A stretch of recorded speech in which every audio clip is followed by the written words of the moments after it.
এবার দুর্দান্তভাবে স্টাম্পিং করে সবার নজর কেড়ে নিলেন বাংলাদেশের নাজমুল হোসাইন শান্ত। রংপুর রাইডার্সের ব্যাটিং ইনিংসের দ্বিতীয় ওভারের ঘটনা এটি।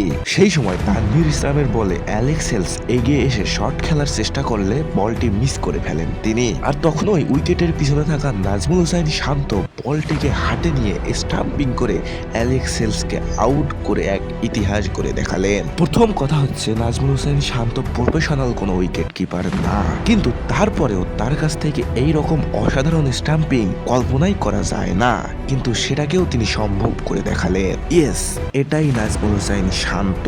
শত অপমানের পরেও তিনি জবাব দিতে জানেন। মূলত বিপিএল শুরুর প্রথমের দিকে ব্যাটে তেমন ভালো ফর্ম না থাকায় এক ম্যাচের জন্য বাদ পড়েছিলেন তিনি, কিন্তু তামিম ইকবালের বুদ্ধিমত্তায় উইকেট কিপার হিসেবে দলে জায়গা পান নাজমুল হোসাইন শান্ত। আর এসেই বাজিমাত করলেন নাজমুল হোসাইন শান্ত। সত্যিই তিনি দুর্দান্ত।